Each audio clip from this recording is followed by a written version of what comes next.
हर हर महादेव, जय भोलेनाथ। दोस्तों, क्या कभी आपने सोचा है कि मासिक धर्म के समय उपवास रखना सही है या गलत?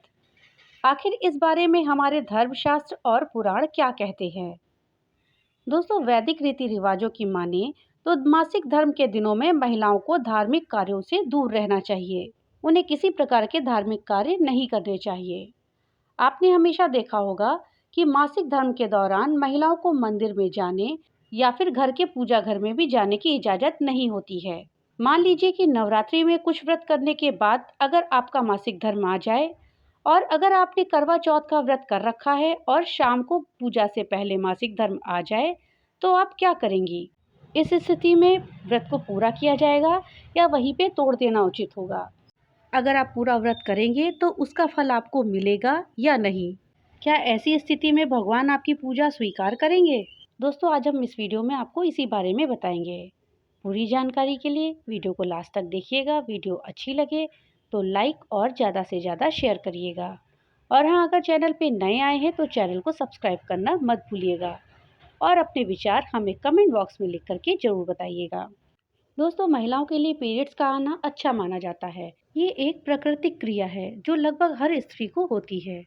लेकिन जब मासिक धर्म पूजा के दौरान आ जाए तो आपको मासिक धर्म के कितने दिन बाद पूजा करनी चाहिए, ये सब आज हम आपको बताएंगे। आपको पता होना चाहिए कि मासिक धर्म में हमें पूजा करनी चाहिए कि नहीं। अक्सर महिलाएं इस कार्य में कुछ गलतियां कर देती हैं, जिस कारण से उनकी पूजा असफल हो जाती है और उनको भारी कष्टों का सामना भी करना पड़ता है। दोस्तों, मान लीजिए कि नवरात्रि में कुछ व्रत करने के बाद आपका मासिक धर्म आ जाए या फिर आपने करवा चौथ का व्रत किया हो और शाम को मासिक धर्म आ जाए, तो आप क्या करेंगे? आपको इस व्रत को पूरा ही करना पड़ेगा, लेकिन इसके बाद पूजा पाठ करें कि नहीं करें? दोस्तों, अगर ऐसा होता है तो आपको इस व्रत को पूरा करना पड़ेगा, लेकिन इसके बाद पूजा पाठ ना करें। आपको माहवारी के दौरान किए जाने वाले व्रत से भी उतना ही फल मिलेगा जितना कि आम दिनों में मिलता है और भगवान प्रसन्न होंगे, क्योंकि इसमें आपकी कोई गलती नहीं है। ये तो एक प्रकृति का चक्र है जो कभी भी किसी भी दिन किसी को भी हो सकता है। इसीलिए बिना किसी संकोच के चिंता ना करें। वहीं शास्त्रों में कहा गया है कि मासिक धर्म आने पर किसी भी महिला को 4 दिन के लिए किसी प्रकार की पूजा अर्चना और गृहस्थी के कार्यों से दूरी बना लेनी चाहिए। जब महिलाओं को मासिक धर्म होता है तो मासिक धर्म के 4 दिन बाद महिलाओं को पूजा करनी चाहिए, ताकि उनकी पूजा में बिना व्यवधान के वह सफल हो सके। इस दौरान आपको पूजा में बनने वाले प्रसाद या पूजन सामग्री को तैयार करने से भी दूर रहना चाहिए। यह आपको तब तक करना होगा जब तक कि आपके मासिक धर्म को 4 दिन ना हो जाएं। इस दौरान पीरियड से गुजरने वाली महिलाओं को पूजा के लिए भोग भी तैयार नहीं करना चाहिए। इस दौरान महिलाओं का पूजा स्थल पर जाना वर्जित होता है। पूजा की किसी भी सामग्री को स्पर्श नहीं करना चाहिए। अगर 5वें दिन कोई महिला पीरियड्स में रहती है तो ऐसी स्थिति में परिवार के किसी सदस्य के द्वारा पूजा और हवन करवाना चाहिए। मनुस्मृति और भविष्य पुराण में यह भी कहा गया है कि इन 4 दिनों में पति पत्नी को ब्रह्मचर्य व्रत का पालन करते हुए साथ में सोना भी नहीं चाहिए। इसके अलावा आप 3 दिन के बाद देवी का पूजा कर सकती हैं। मासिक धर्म के तीसरे चौथे दिन भगवान की मूर्ति को नहीं छूना चाहिए। पूरी तरह से साफ होने के बाद ही आप मूर्ति को छू सकते हैं। वहीं दोस्तों, एक सवाल हमेशा लोगों के जहन में रहता है कि मासिक धर्म के दौरान महिलाओं को मंदिर जाने पर पाबंदी क्यों होती है। इस सवाल ने आपके मन में कई बार दस्तक दी होगी। कई बार इसको आपने सच माना होगा तो कभी आपको ये सिर्फ मिथ्या लगा होगा। लेकिन सोचने वाली बात है कि आखिर ऐसा क्यों होता है, इसके पीछे का सच क्या है। दोस्तों, हमारे हिंदू धर्म में पुराने समय में जो भी मान्यताएं बनाई गई हैं, उनके पीछे कोई ना कोई वैज्ञानिक कारण जरूर होता है। लेकिन आज के समय की बात करें तो उस तथ्य को ना तो किसी ने समझने की कोशिश की है और ना ही किसी को समझाने की। इसलिए अब वो मान्यता एक अंधविश्वास और कुप्रथा में बदल गई है। पुराने समय की बात करें तो पुराने समय में पूजा पाठ बिना मंत्रोच्चार के पूरा नहीं होता था। इसके अलावा बड़े बड़े अनुष्ठान किए जाते थे, जिसमें काफ़ी समय और शक्ति लगती थी और ये सब काम पूरी शुद्धता के साथ किए जाते थे। मासिक धर्म के समय महिलाओं के शरीर में कई तरह के बदलाव होते हैं, जिसकी वजह से उनको दर्द और थकान का सामना करना पड़ता है।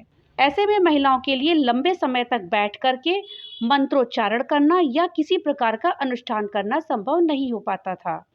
इसके अलावा पूजा में हमेशा शुद्धता का ख्याल रखा जाता है, लेकिन पुराने समय में मासिक धर्म के दिनों में स्वच्छता को बनाए रखने के लिए बहुत साधन आज की तरह नहीं होते थे। इस कारण कई बार महिलाओं के कपड़े खराब हो जाते थे। ऐसे में महिला को आराम देने के लिए उसे मासिक धर्म के दिनों में पूजा ना करने की छूट दे दी गई थी और वो अपना पूरी तरह से ख्याल रख सके, इसीलिए उसे रहने के लिए एक अलग कमरा या जगह दी जाती थी। इस कारण महिला जमीन पर अपना अलग बिस्तर बिछा करके सोती थी, लेकिन मानसिक पूजा और जाप की कभी भी मनाही नहीं थी। महिलाएं मानसिक पूजा कर सकती थी और साथ में जाप भी कर सकती थी। अर्थात मासिक धर्म के दौरान औरतों को पूजा पाठ और घर के सभी कार्य न करने देने का एकमात्र कारण यही था कि इस दौरान वो अपने शरीर का ख्याल रख सके और आराम कर सके। समय बीतता गया, लेकिन लोगों ने इन वजहों को जानने का प्रयास नहीं किया, इसलिए ये एक रूढ़िवादी सोच बनकर ही रह गई। हिंदू धर्म में एक ऐसी मान्यता है कि पीरियड्स के दौरान महिला द्वारा तुलसी में जल डालने से तुलसी का पौधा सूख जाता है, क्योंकि इस समय महिलाओं के शरीर में ऊर्जा का संचार अधिक होता है। इस ऊर्जा को भगवान सहन नहीं कर पाते, लेकिन कुप्रथाओं की माने तो इसे पवित्रता और अपवित्रता से जोड़ दिया जाता है। दोस्तों, आज के समय में मासिक धर्म के दौरान सफाई और ताकत दोनों को बनाए रखने के लिए कई प्रकार के साधन मौजूद हैं। ऐसे में वजह को समझकर नियमों में बदलाव करने की जरूरत है। आज की मान्यताओं के अनुसार जब किसी लड़की के मासिक धर्म शुरू होते हैं, तब उसे अपवित्र माना जाता है। लोगों का ये मानना है कि ऐसी अवस्था में अगर महिलाएं मंदिर जाएंगी, तो मंदिर भी अपवित्र हो जाएगा। इसलिए ऋतु स्नान के बाद ही उन्हें परिवार के लोगों और घर में खाने पीने की वस्तुओं को छूने की इजाजत दी जाती है। तो दोस्तों, ये तो थी जानकारी कि पीरियड्स के दौरान पूजा करना सही है या गलत। अगर आपको भी इस बार किसी व्रत के दौरान पीरियड्स आ जाते हैं, तो आप अपने व्रत को पूरा करें। इस दौरान मानसिक रूप से आप भगवान की आस्था करें। पूजा पाठ के दौरान दूर बैठकर किसी अन्य व्यक्ति से पूजा करवाएं। इस दौरान पूजा पाठ के सामान को आप ना छुएं। पीरियड्स के दौरान आप मन ही मन मंत्रों का जाप कर सकते हैं। भगवान भोलेनाथ की कृपा आप सब पर बनी रहे। तो मिलते हैं अगली नई वीडियो के साथ। तब तक के लिए राधे राधे।